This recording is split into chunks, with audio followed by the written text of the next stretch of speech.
The golden morning light slipped through my curtains, but I was already up. After 36 years of the same routine, my body didn't need an alarm.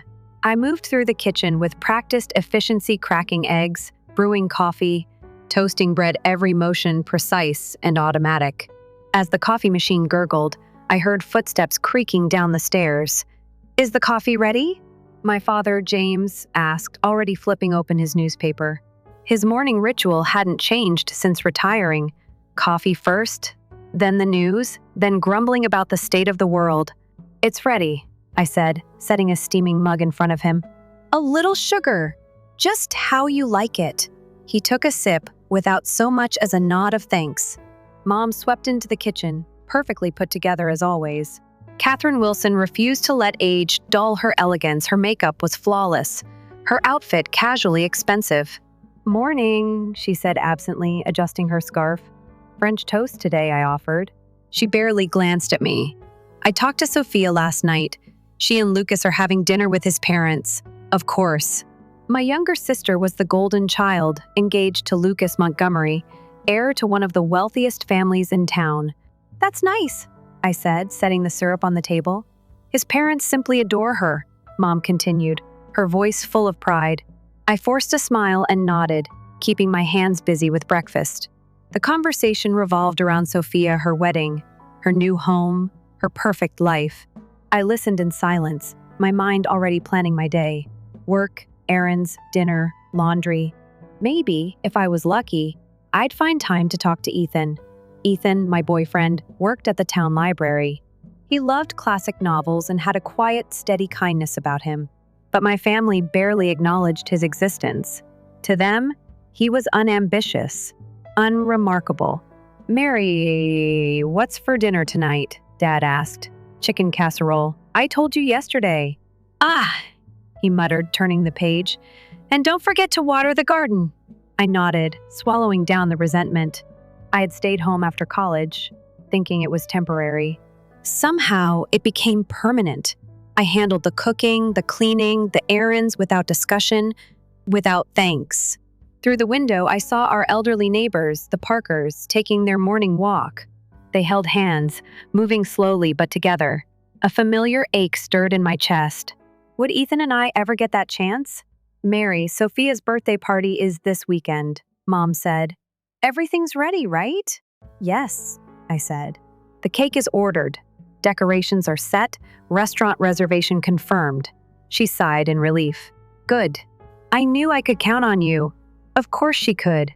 That was my role, the one who made everything easy, the one who never needed anything in return. I glanced at the clock. "I have to go. Big audit at work today. No goodbyes, no well wishes, just a wave as I grabbed my bag and left. As I sat in my car, gripping the steering wheel, I exhaled slowly. When had I stopped expecting more from them? And more importantly, was this really my life forever? The night of Sophia's birthday, I watched as our family gathered at the town's finest restaurant. Candlelit tables, a flower arrangement, champagne. The kind of celebration they would never throw for me. To Sophia, Dad toasted, lifting his glass. Our shining star. Sophia beamed, her engagement ring catching the light. She wore a designer dress. I wore a simple beige one, the same one I'd worn to every family event for years. "Now, for your gift," Mom said, her voice brimming with excitement. Sophia opened a large envelope. Her eyes widened. "This is a deed?" "Yes," Mom clapped her hands. "A house in the Maple Hills subdivision. 3 bedrooms, 2 baths, an open kitchen. Lucas's parents provided the land, and we covered the building costs." Sophia gasped, hugging them. "I can't believe it! Thank you so much!" I forced a smile, clapping along, even as something inside me cracked. My 30th birthday gift had been a department store gift card. I swallowed my feelings and spoke in a steady voice. "Congratulations, Sophia. That's a wonderful gift." She turned to me, beaming. "You have such great taste. Help me with the interior? Of course." I had spent my entire life making them happy, and they never noticed. A week later, it was my birthday. We went to a small, noisy diner, the kind of place we never would have celebrated Sophia's in. Ethan was the only bright spot, his hand warm over mine, Happy birthday, Mary. Dinner was fine until my parents handed me a box. I unwrapped it, an ember of hope flickering inside me, just for a moment. Inside was a worn-out duster, a sponge, and of all things, a nameplate that read servant. For a second, I couldn't breathe. Dad burst out laughing. Come on, Mary, it's a joke, Mom chuckled. Since you're so good at housework, we figured it was perfect. Sophia crossed her legs under the table. Don't mind them. It's just their humor. Something inside me broke. A final, irreversible snap. I forced a smile. Very practical. Thank you. Ethan's jaw tightened, but I squeezed his hand, silently pleading with him to let it go. Later that night, I stared at the moon through my bedroom window. My heart felt heavier than ever. Was this all I was to them? Their servant? The one who made life easier for everyone else while mine remained on hold? By morning, I had made my decision. I packed a single suitcase, left a note on the kitchen table, and stepped outside, breathing in the crisp morning air. I'm going to find my own life. Goodbye. I didn't look back. The morning air was crisp as I stepped outside, suitcase in hand. For the first time in my life, I wasn't leaving to run an errand or fulfill someone else's request. I was leaving for myself. I had no grand plan, just one certainty. I couldn't stay in that house a second longer. Ethan was waiting for me by his car, concern flickering in his eyes. Are you sure about this? He asked. I nodded. If I don't leave now, I never will. He took my suitcase without another word, loading it into the trunk. As I settled into the passenger seat, I stole one last glance at the house. The curtains in the living room were drawn, the porch light still on from the night before. A place that had never really felt like home. I turned away. Let's go. My new apartment was nothing like the Wilson house. It was small, old, and smelled faintly of fresh paint. But it was mine. David, a friend of Ethan's, had managed the lease last minute, barely batting an eye at my sudden need to move in. The third floor overlooked a tiny park, and in the morning, sunlight streamed through the windows. I could finally leave open without my mother complaining about dust. Ethan placed my suitcase by the bed. It's not much, but it's perfect, I interrupted, meaning it. I ran my fingers along the bare walls, the empty bookshelves, the modest kitchen counter. The silence here was different, not the kind that made me feel unseen, but the kind that whispered, "You're free now." Ethan hesitated before asking, "Do you think they'll call?" "They already have." I held up my phone.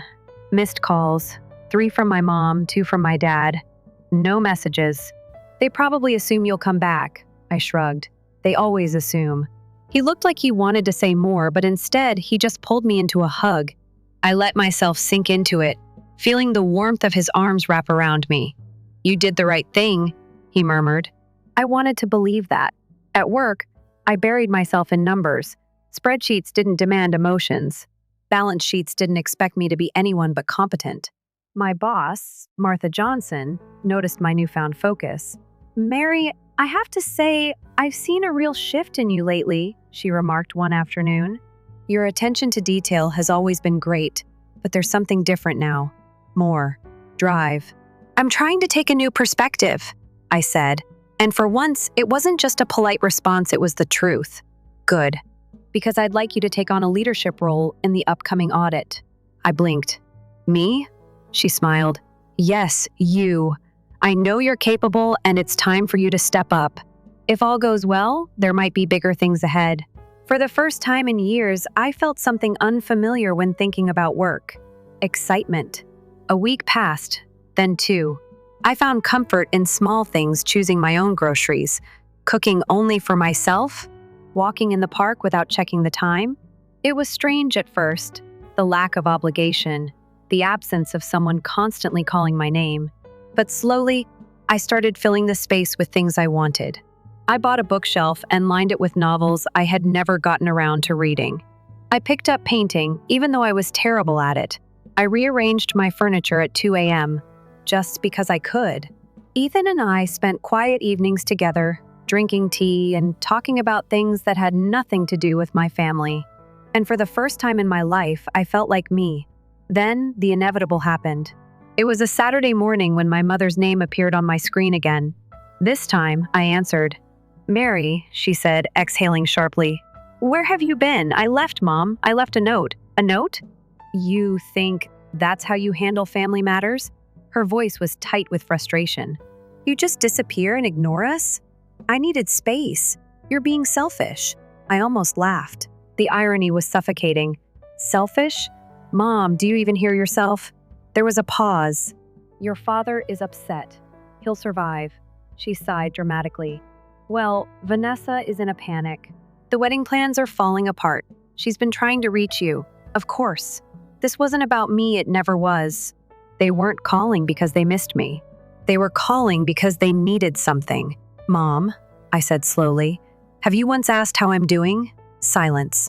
Then, we don't have time for this right now.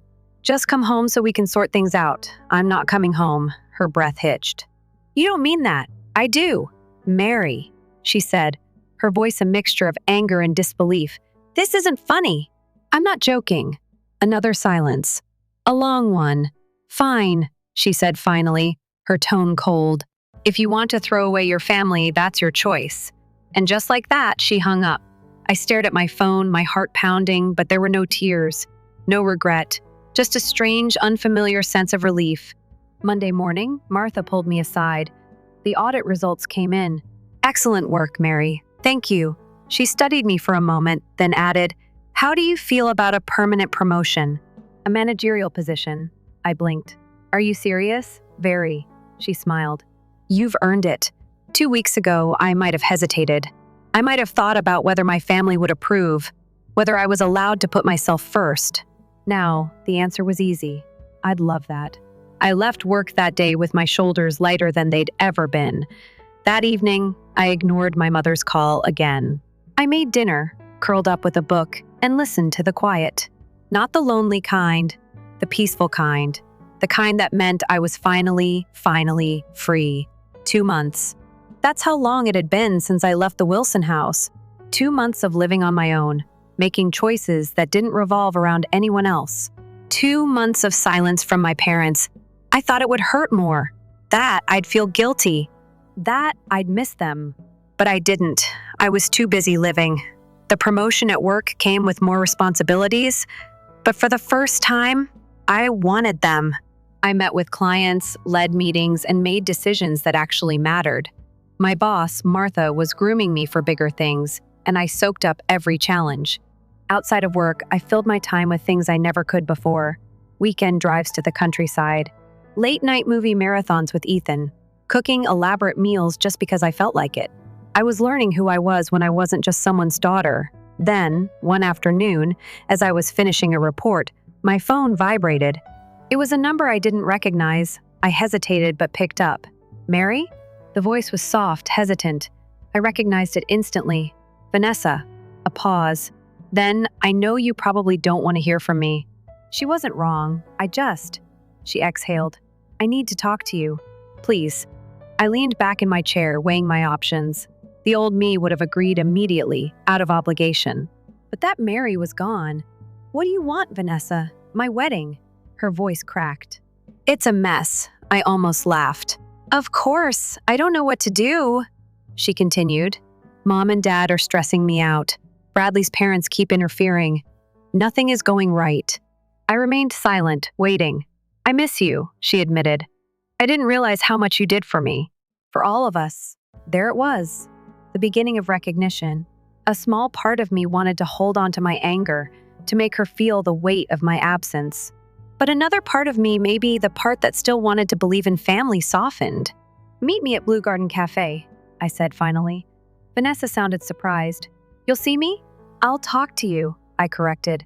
I wasn't making promises. I arrived first, securing a table by the window. When Vanessa walked in, she looked different. Her usual confidence was replaced by something more fragile. She sat down, wringing her hands. You look good. I am good, I said, and I meant it. She exhaled shakily. Mary. I messed up. I waited. She bit her lip. I didn't see it before. How Mom and Dad treated you. How much we all took you for granted. I crossed my arms. And now that I'm gone? Everything's falling apart. I lifted a brow. That's not my problem. I know. She swallowed. But I don't know how to fix things. Her voice was raw, real. I sighed. What do you want from me, Vanessa? She hesitated before answering. Not to fix things for me, but help me learn how to do it myself. That made me pause. For years, I had done everything for her, never expecting her to stand on her own. And maybe, just maybe, that was part of the problem. Okay, I said, but you have to actually listen this time. She nodded quickly. I will. I wasn't sure if I believed her, but for now, it was enough to try. The next few weeks were strange. Vanessa called often, not for favors, but for advice. I taught her how to manage things on her own, how to organize the wedding without leaning on Mom, how to set boundaries with Bradley's family, how to cook something other than toast.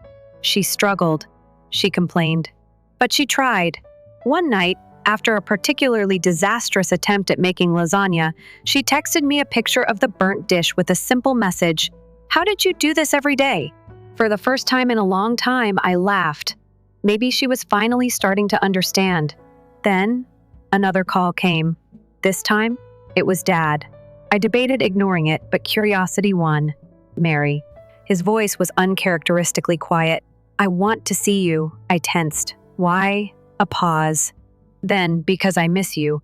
I wasn't expecting that. He cleared his throat. Things haven't been the same since you left. Your mother is. He hesitated. Struggling. I felt a twinge of something pity, but I pushed it down. Struggling how? She never realized how much she depended on you. Neither of them had. And you? I challenged.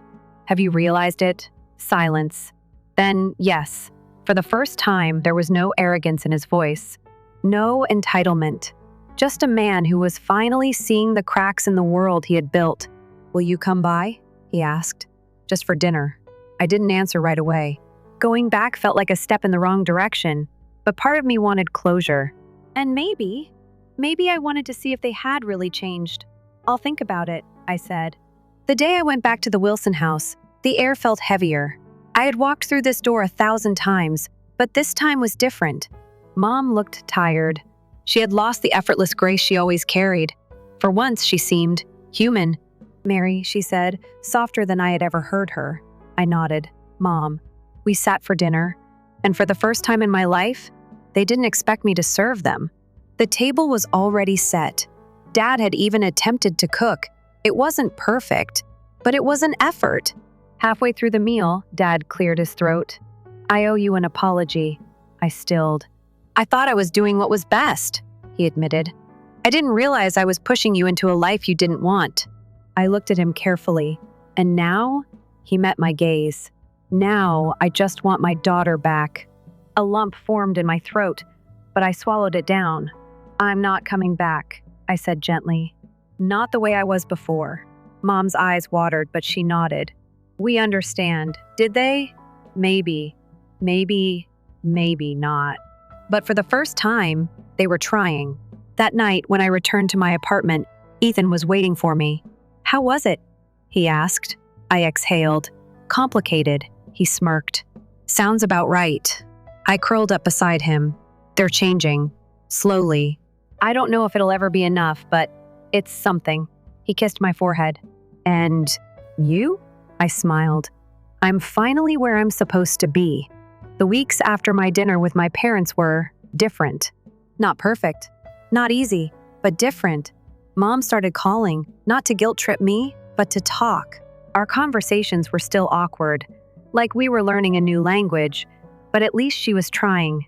Dad would occasionally text, brief and to the point, but his effort came in actions fixing my car when I mentioned an issue, dropping off a loaf of fresh bread from my favorite bakery without saying a word.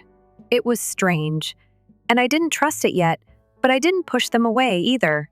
Meanwhile, Vanessa was still navigating the chaos of her wedding. One evening, she showed up at my apartment unannounced, her face flushed with frustration. Do you have wine? She asked, kicking off her heels. I raised an eyebrow but grabbed a bottle from the counter. She poured herself a generous glass, took a long sip, then sighed. Mom's driving me insane. And Bradley? I swear if he says, babe, just let my mom handle it one more time. I'm calling off the wedding. I smirked. Big talk, she groaned. I'm serious, Mary. She's controlling everything. The guest list, the flowers, even my dress. I sat across from her. And what are you doing about it? She blinked. What do you mean? I tilted my head. Are you telling her to back off? Are you setting boundaries? Or are you just venting and hoping it magically fixes itself? She scowled at me over the rim of her wine glass. When did you get so blunt? Probably around the time I stopped letting everyone walk all over me. She sighed. I don't know how to say no to them, Mary. It's easier to just let them win. I studied her, my sister who had always gotten everything handed to her, now struggling because someone else was in control. You have to decide, I said finally. Do you want a wedding that makes you happy, or one that makes everyone else happy? Her eyes flickered with hesitation. Both? I shook my head. You can't have both. At some point, you have to pick yourself. She didn't respond right away, but for the first time, I saw something shift in her expression. Maybe she was finally understanding what it felt like to live for someone else's expectations. A few days later, I got a call. Not from Vanessa, not from my parents, from Bradley. I frowned at my screen before answering. Hello? Mary, he said, his voice tight. We need to talk. I sat up straighter. About? Vanessa. I gripped my phone. What about her? He hesitated. She's changed. I smirked. Oh, this should be good. How so? She's being difficult. I let out a sharp laugh. Difficult? Or standing up for herself? He didn't answer right away. She told my mother she didn't like the centerpiece arrangements. Said she wanted something different. I almost rolled my eyes. And? She's never questioned my mother before. I sighed, rubbing my temple. Bradley, let me be clear. If you're calling to complain that Vanessa has thoughts and opinions, you're wasting your time. She's listening to you, he accused. I blinked. And I don't like it, he admitted. There it was. I leaned back against my couch. Let me ask you something, Bradley. Do you want a partner or a doll you can dress up and parade around? His silence told me everything I needed to know. Vanessa is finally learning to speak for herself, I continued. You either support that or you get out of the way, he exhaled. I didn't call to fight with you. Then why did you call? Another pause. Then, quietly, I don't know how to handle this. I softened, just slightly. He was an idiot, but at least he knew he was an idiot. Then talk to her, Bradley. Not me. Her. A long sigh. Yeah. Okay. As I hung up, I couldn't help but smile. My sister was finally fighting for what she wanted. And the man she was about to marry? He'd have to decide if he was strong enough to handle it. The next week, Vanessa called me. I did it, she said breathlessly. I told Mom that I am making the final wedding decisions. And I told Bradley's parents to back off. I grinned. And, she exhaled. It felt amazing. I laughed. Told you. She hesitated. Thank you, Mary. The first mean it. And for the first time, I believed her. Things at work were shifting too. Martha pulled me aside one afternoon, her expression serious. I need to talk to you about something big. I tensed. Okay? She smiled. I want you to take over as senior manager. It's a huge step up, but I think you're ready. I blinked. Me?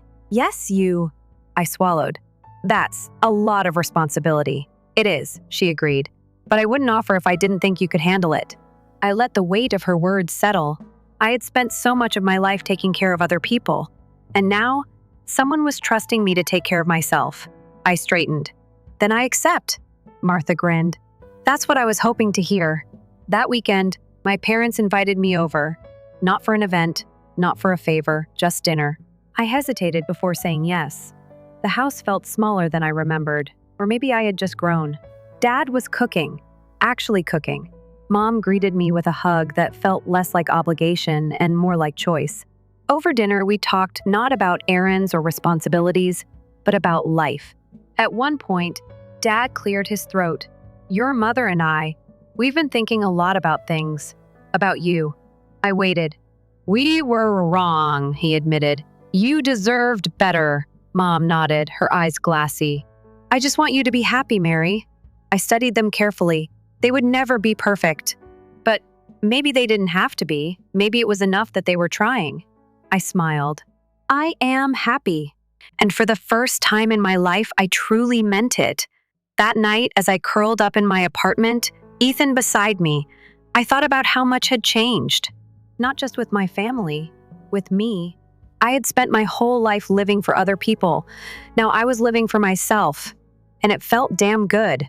Months had passed since I left home. The weight I had carried for years, the silent expectations, the unspoken burdens was gone. What remained was a version of me I was still getting to know. Life had settled into a steady rhythm.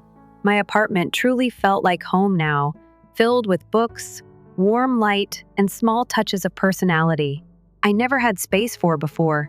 Ethan and I had fallen into an easy routine, spending quiet evenings together, cooking meals, sharing stories, simply being. But what surprised me most was how things with my family were still changing. Vanessa's wedding was now only a few weeks away. Mary. She huffed over the phone. I swear if one more person asks me about seating arrangements, I'm eloping. I grinned. Do it. I dare you, she groaned. Ugh, don't tempt me. Despite the stress, there was a lightness in her voice now, a confidence that hadn't been there before. She wasn't just being swept along anymore, she was steering her own life. And maybe, in some small way, I had helped her find that strength. Listen, she continued, voice softer, I wanted to ask, will you be my maid of honor? I blinked.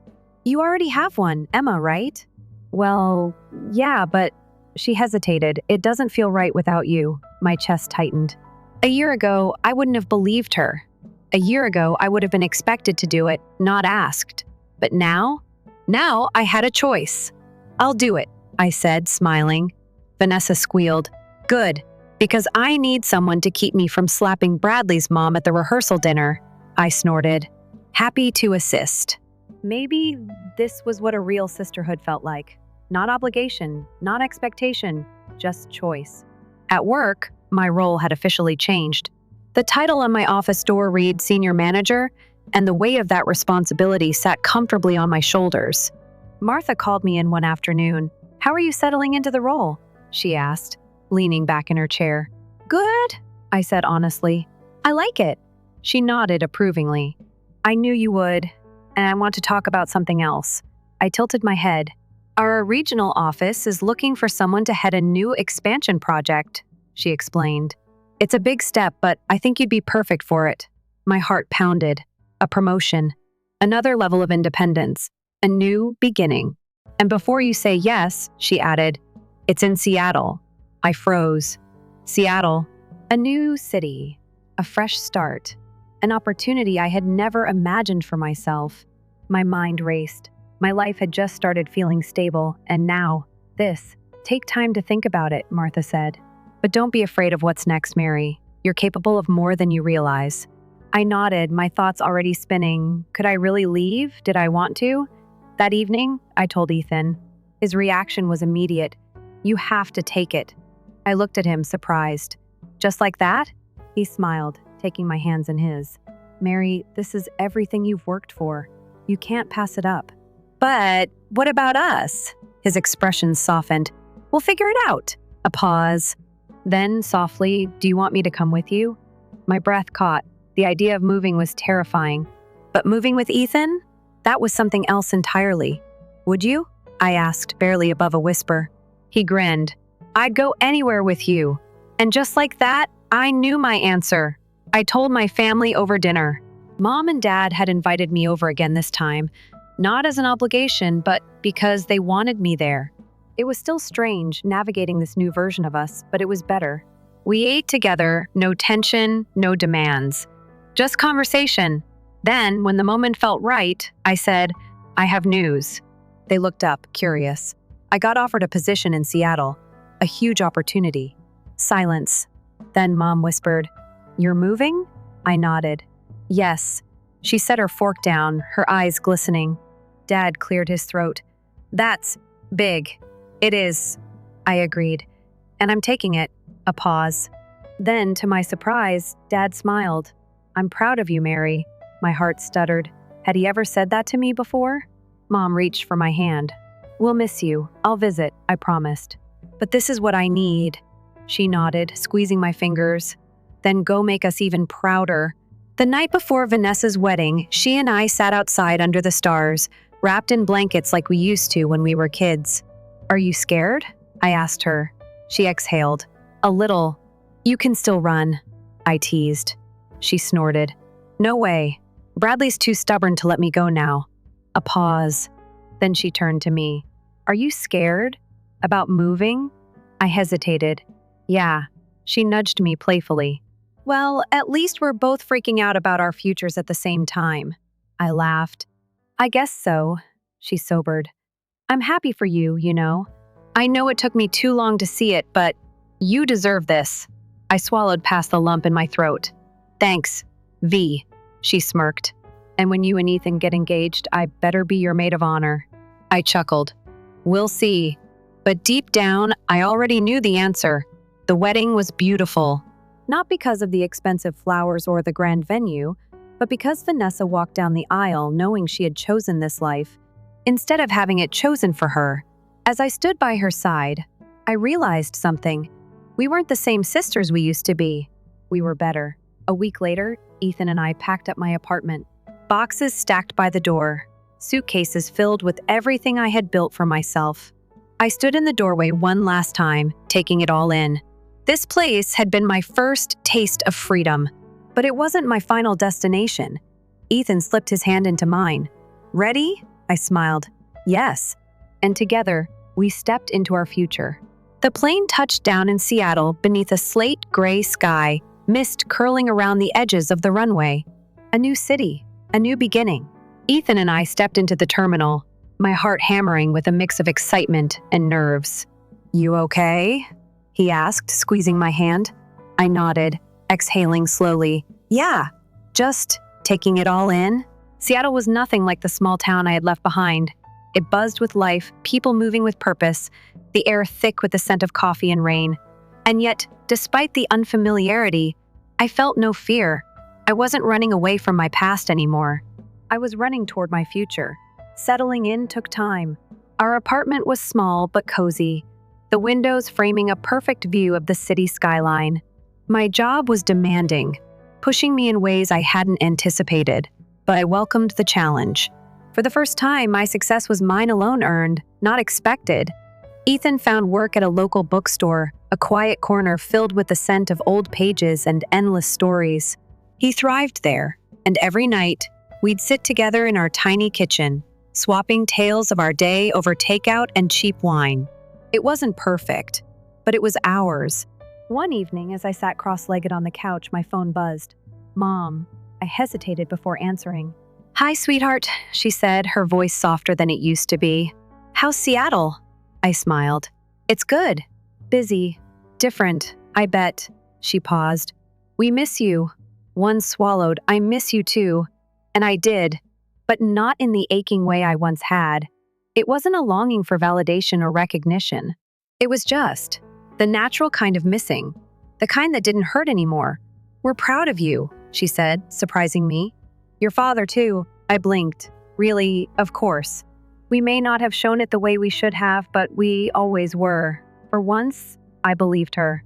Vanessa says hi, by the way, Mom added. She and Bradley are planning a trip. Maybe they'll stop by Seattle, I chuckled.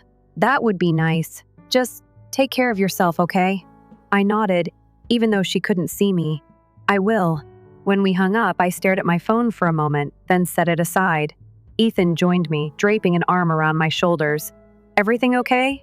I leaned into him. Yeah, it really is. A year passed in the blink of an eye. My career flourished, my confidence growing with every success. Ethan and I made Seattle our home, filling our space with memories, laughter, and quiet moments that felt like eternity.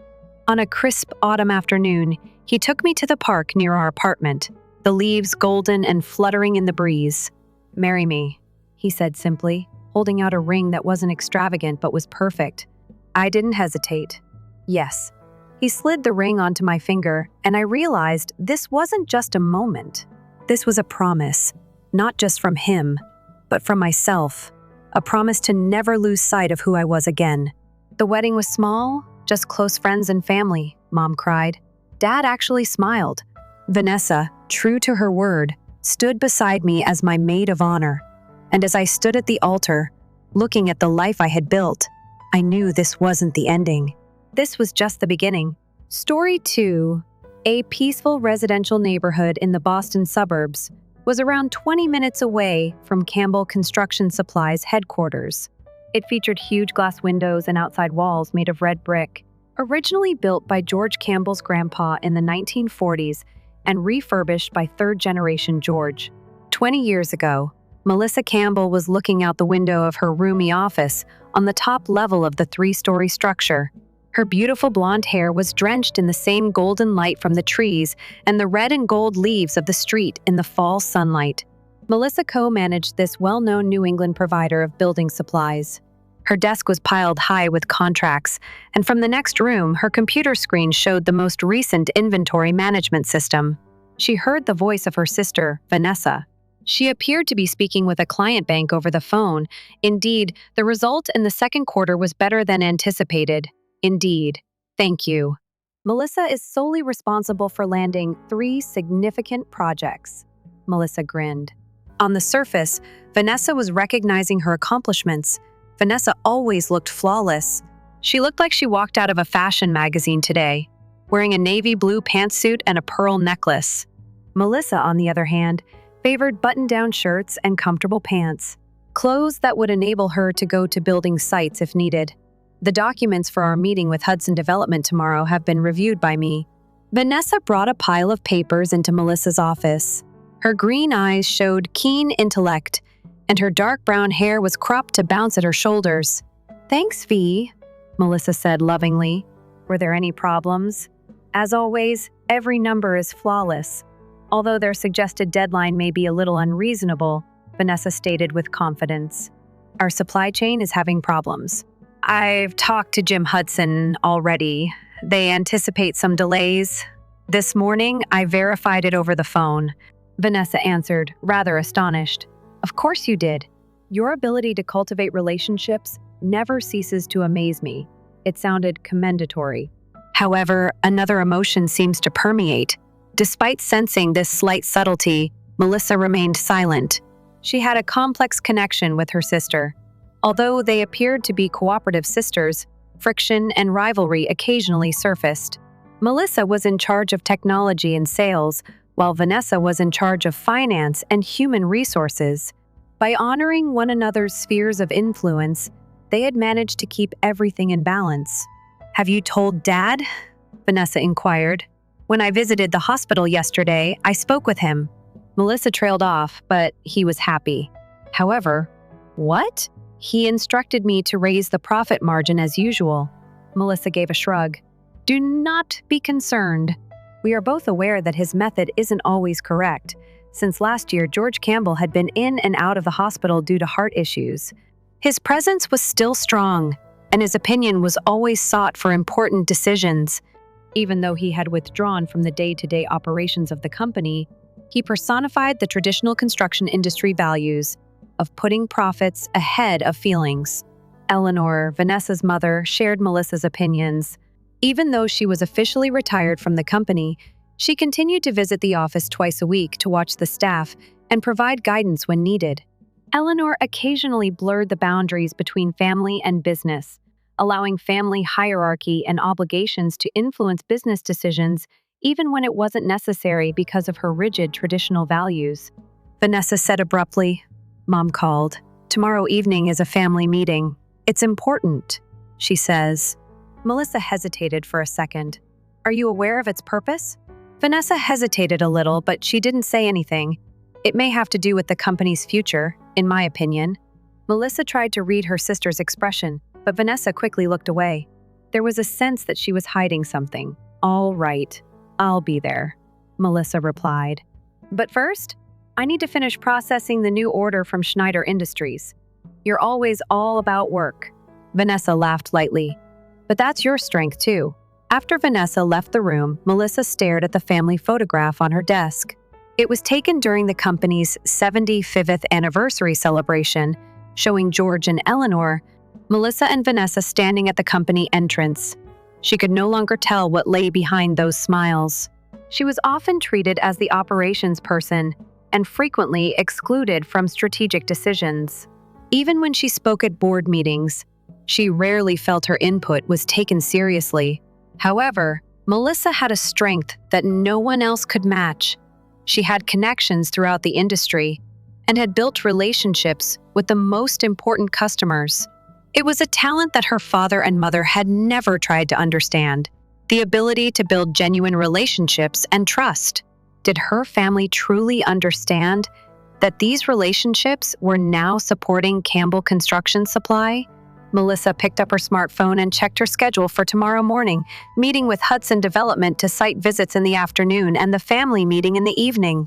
She sensed that a big change was approaching, though she couldn't yet imagine what form it would take. After 10:00 at night, the Campbell Construction Supply headquarters building was almost completely silent. Only dim emergency lights illuminated the hallway leading to the third-floor conference room. Melissa looked up from the pile of documents on her desk and rotated her shoulders to relieve the stiffness in her neck. She had stayed late to review the final estimates in preparation for the meeting with Hudson Development. Finally done, she sighed with relief.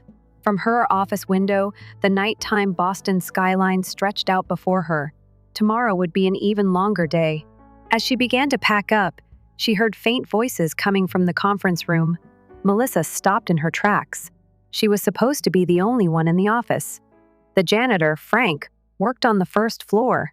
And no one should be on this floor at this hour. She quietly approached the conference room. The door was slightly ajar, and voices leaked out. "I'm a bit worried about how to tell Melissa at tomorrow's meeting," her mother Eleanor's voice said. Melissa stopped in surprise. Who was her mother talking to? She bent slightly and peered through the gap in the door. A large laptop sat on the conference table with a Zoom meeting displayed on the screen. The screen showed her mother Eleanor, sister Vanessa, and father George, who appeared to be participating from a hospital bed. "Don't worry, Mom," Vanessa's confident voice rang out. "Melissa cares more about customer relationships than the company. She might be shocked when she sees the new organizational chart, but ultimately, she'll go along. She always has, hasn't she?" Melissa held her breath. A new organizational chart. She hadn't heard anything about this. Curiosity and anxiety swelled within her. Should she leave or continue listening? After a moment's conflict, she chose to stay put as the eldest daughter. It's natural for her to serve the family. Her father George's voice was weaker than usual, perhaps due to his illness, but the weight of his words remained unchanged for the company's sake. Leadership needs to be unified. Vanessa's financial perspective and strategic thinking are essential in today's market. "That's right, George," Eleanor agreed. "Melissa has tremendous technical expertise and connections, but that's not enough. Under this new organizational structure, she'll be positioned where she can succeed most." Pain rushed through Melissa's chest. She pushed herself against the window frame and listened closely. "I'll be the president and my sister can just be a normal employee." Vanessa's voice was laced with enthusiasm. "We've been hitting our quarterly objectives due to my financial management." Melissa's sales talent is undoubtedly vital, but it's great as her function. But as chief executive, Vanessa shut herself off. But her goal was apparent. Melissa was going to be demoted. Her hands began to tremble. "What do you anticipate your sister's response to be?" her dad inquired. "She will comprehend." Her mother spoke in a soothing tone. "Melissa will be used as needed. Then, after we're finished, throw her away. The business has benefited from her skills." "It's the same here." Melissa held back a start. "She is used in the words as needed, and then discarded, stabbed like a sharp knife into her heart." Did her mother really feel this way? What was her opinion of her as a relative? "As a daughter?" Vanessa went on. "We have to keep our customer relationships intact. However, focus decision-making power on me. I'll continue to serve as CEO even when Dad gets better." George coughed and responded, "That's right. I received this business from my father in order to transmit it to the following generation. The most competent individual need to be in command." "That's what you'll do, Vanessa." Melissa's cheeks were dripping hot tears. She had been employed by this firm for 15 years. She started as soon as she graduated from college. She built her current position by beginning at the most challenging job sites. She had sacrificed weekends, worked late, and prioritized her career above her personal life. Making the family company profitable and earning her parents' approval were the main goals. The The new roles and titles will be publicly announced during the meeting tomorrow. We intend to designate Melissa as the Director of Technology and Customer Relations, Eleanor stated. Although it has little power and no right to attend board meetings, it sounds impressive. It's growing late. Let's wrap up the meeting here, Vanessa suggested. Indeed, tomorrow is a significant day. Her dad concurred. Both of you have a good night. Melissa remained still even after the screen went dark, the feeling that everything in her universe was falling apart. The family she had trusted betrayed her. The fact that she'd been viewed as only a tool. She walked into the conference room and gazed at the still-connected laptop. She closed it softly and went to the window. Her tears mirrored the lights of Boston at night. After returning to her workplace, Melissa spent hours reflecting in the shadows on the sense of estrangement she had experienced from her family since she was a little girl. The ongoing sense that one is inadequate. The despair of never being acknowledged completely, despite her best efforts. Now, before daybreak, it all came to her in a distinct shape. She made up her mind. She would never be used again. She would never again be used as a tool. Melissa Campbell got up and reached into her desk drawer for a tiny notepad. There was a contact list within that only she knew. A wealth of contacts, important people, and industry that she had accumulated over many years. They're unaware of my worth, Melissa said. They will soon find out, though. She grabbed her mobile phone and punched in a number. It was still dark outside. The time is 5 a.m. Hi, Robert. Melissa is here. I apologize for the early contact, but I need your assistance. Is it possible for us to meet today? I need to talk about something really essential. Already busy was the restaurant on the top level of a high-rise in the financial district of Boston. Even though it was a little after 7 o'clock, a panoramic view of the city and the Charles River could be seen via the enormous glass windows. Melissa was waiting there for one of the industry's most powerful investors, Robert Stein. Robert had keen blue eyes, salt and pepper hair, and was a heavyweight in construction and real estate. 10 years ago, when Melissa was still a rookie in sales, he started dating her. Robert had continued to keep an eye on her profession after being impressed by her honesty and expertise during their initial agreement. Melissa. She looked over and saw Robert grinning warmly. Wearing an elegant gray suit, he walked quickly while holding a cane. Melissa got up and gave him a gentle embrace, saying, "I apologize for calling you out so early." Robert sat down and stated, "I will always answer your call. There appears to be a significant problem. Typically, business conversations begin after 9 o'clock. After a brief moment of hesitation, Melissa was propelled ahead by the rage and resolve she had been feeling since yesterday night. "I need to discuss my family with you," she added softly. "And regarding our company's future," she filled him in on everything she had heard the previous evening, including the conspiracy to deprive her of management rights, the family's treachery, and their scheme to use her as a mere pawn. Melissa's eyes were resolute, but her voice wavered with emotion every now and again as she talked. Robert did not speak. As she went on, his face became more serious. He sipped his coffee and remarked, "It's stupid of them to undervalue you. Even after 40 years of knowing George, the first occasionally doubt his judgment, particularly when he miscalculates his greatest strength. A resource, indeed. Melissa, you." Robert gave her a serious glance. "Everyone in the industry is aware that your technical expertise and interpersonal skills are the keys to Campbell's success. That business would only be half as valuable without you." Robert's words made Melissa's heart race. After all these years, she had never received such acknowledgement from her family. "However, what ought I to do?" she inquired. "Today is a family meeting. They intend to make public their intention to demote me. You're going to take it?" Robert's eyes grew piercing. "No."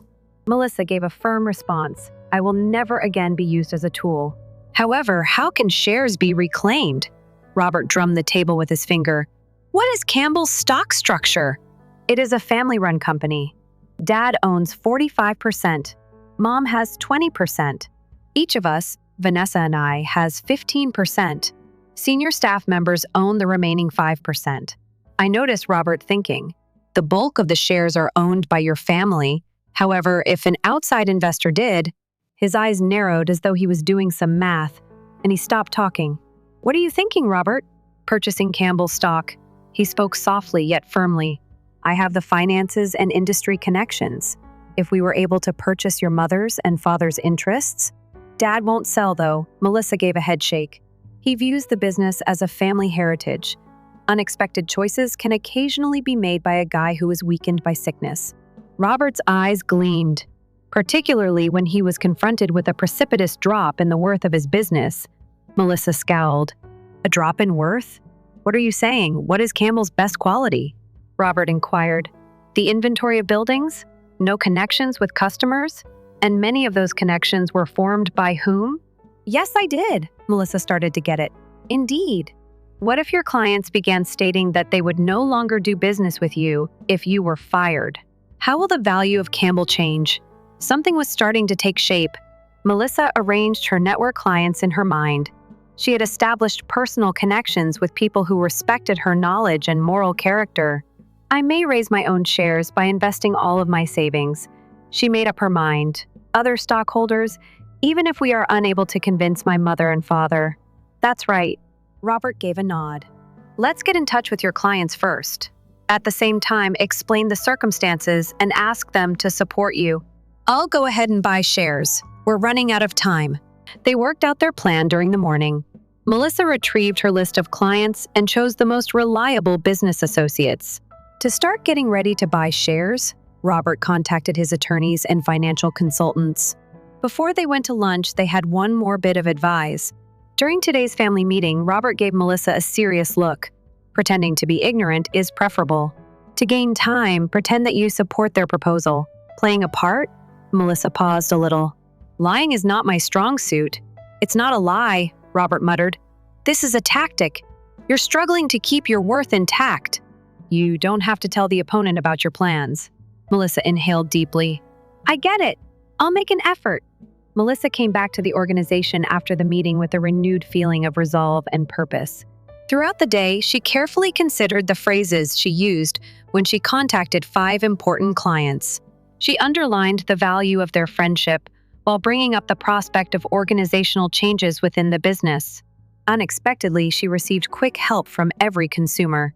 We wouldn't do business with Campbell without you, Melissa, said Toronto Development CEO. Reactions from other consumers were similar. Robert, meantime, was traveling at a remarkable speed. He made an offer to purchase the 5% of shares owned by longtime employees at double the market value. Those shares were his in 3 days. This guarantees 20% of the stock. Late that night, Robert called Melissa to report. That's 35% when you include your 15%. A majority need another 16%. With my savings, I can purchase an additional 7%, Melissa said. That leaves 9%. I'll take care of the rest, Robert assured him. Our method. Eleanor, your mother, has always been a pragmatic individual. If a portion of her shares are sold, Melissa, my mom, wasn't convinced. She tends to think about things that will help her, particularly if she believes Campbell's future is in doubt. Melissa didn't get much sleep that night. Anxiety about the future and complicated feelings for her family occupied her heart. But each time she thought of what she had heard the previous evening, she became more determined. She addressed her image in the mirror, saying, I am not a tool. Together with others who see my worth, I shall forge a new future. Melissa and Robert's plan started to pay off 2 weeks later. Unexpectedly, Eleanor consented to sell Robert a portion of her interests. She had reportedly started to question the company's future. She wanted to protect some of her assets, since she was under pressure from important clients, and the market was unstable. Through Melissa's customers' resounding support statements and Robert's expertise at negotiating, in the end, they purchased 51% of the business's stock. They now held the power to decide Campbell Construction Supply's future. Robert stated that waiting for the next board meeting is not necessary. The moment to take action is now. Melissa gave a nod. Her eyes were not filled with terror. The only things she had kept hidden for so long were her strength and resolve. I'm prepared, she said. Could you please come to the conference room, Melissa? Tension was evident in Vanessa's voice, which was a little higher than normal. Melissa is in her office going over paperwork. A little grin out loud. This was the day she had been looking forward to for 2 weeks. Right there, I'll be. She arranged the papers on her desk outside the window and slowly got to her feet. Boston's streets were bathed in bright springtime sunshine. Melissa, wearing a navy blue pantsuit and a pearl necklace, looked at her reflection in the window glass. A particularly selected ensemble for today, not to copy Vanessa's fashion sense. The meeting room was entered in combat dress. Vanessa was met with the familiar faces. Her mother, Eleanor, and her father, George, are both in wheelchairs. It was clear from their faces that today was unique. Her father's expression was a mix of strictness and the stress of trying to explain something challenging. Vanessa's demeanor was softly confident, as though she was certain of triumph, while her mother seemed serene, but her fingers tapping lightly on the table revealed her anxiousness. "Melissa, please have a seat." Her dad gave her an order. Melissa obeyed in silence. "We have important things to talk about today, so we're sitting across from the three of them." After clearing his throat, her father went on to discuss Campbell Construction Supply's prospects. "We have made the decision to restructure the business after giving it considerable thought." Her mom took over. "We have concluded that in order to adapt to the changing circumstances, leadership must be united." Melissa remained silent. Following Robert's suggestion, she was performing flawlessly, feigning astonishment as she looked at each of their expressions in turn. To put it simply, Vanessa leaned forward and announced, "I'm becoming the CEO," with a little bewildered face. "You will still play a significant part, of course. Mel is the Director of Customer Relations and Technology, a role that allows you to play to your abilities." "I'm getting demoted then?" Melissa asked in a low voice. "That's how you may perceive it." "Seriously," her father remarked. "However, the firm as a whole will gain from this." In the current corporate climate, Vanessa possesses both financial acumen and a strategic vision. These skills are vital. Melissa kept her feelings under check and asked the questions in a composed manner. "How about the director's board? Will my membership remain active?" For a minute, the three looked at each other. "I apologize," her mom stated. "The size of the board will be reduced. Just Vanessa, George, and me." Additionally, Vanessa mentioned that your pay scale will also shift somewhat. "The bonus system will change, but your basic pay will stay the same." Melissa inhaled deeply. For a moment, fury flared in her eyes, but she immediately put it out. It wasn't yet time. "I get it," she said softly. "When will this be implemented?" There were clear marks of relief on all three faces. They anticipated opposition. With a tiny release of tension, her father stated, "Start Monday next week. On Friday, the official news will be given to all staff." Melissa gave a nod. "Do I need to know anything else?" "No," Vanessa grinned. "Mel C. We appreciate your cooperation. We still have the best crew, don't we?" Melissa smiled thinly back. "Indeed. The top group." Melissa returned to her office following the meeting. Despite the calm rage and resolve in her heart, nothing had changed on the outside. Reaching for her phone, she sent a quick message. "Go forward as scheduled." Friday morning came 3 days later. In the spacious meeting room, every Campbell Construction Supply employee was there. George, Eleanor, and Vanessa were arranged in a line on the stage, in front of the about 50 employees who were seated. Melissa patiently waited for her turn while seated in the front row. "Greetings to everybody." From his wheelchair, George spoke up. "We have a significant announcement to make today. Today marks the beginning of a new chapter in our company's history." He coughed and went on. "I have been the leader of this company for many years. However, fresh leadership is required since things have changed. Vanessa Campbell, my second daughter, will take over as CEO today." The audience gave a modest applause. A few workers were taken aback. Expressions. Melissa was the center of attention. "We will also reorganize the management group." Eleanor took the initiative to explain that this adjustment will allow for more strategic and effective decision-making. Vanessa was ready to get to her feet, grinning broadly. Robert Stein and a number of suit-clad men and women entered the conference room through the open doors at the rear. "I apologize for the disruption." Robert's strong voice reverberated across the space. "Before you make your announcement, may I say something?" There was silence in the room. George's face was devoid of color. "What do you want, Robert?" "Regarding the new shareholder structure, I have a report." As he moved to the front, Robert remarked, "It has a clear connection to what you announced today." He opened his briefcase and pulled out papers. A new shareholder group now owns 51% of Campbell Construction Supplies shares. This modification has been duly recorded and takes effect right now. The crowd began to murmur. Half of George got out of his wheelchair.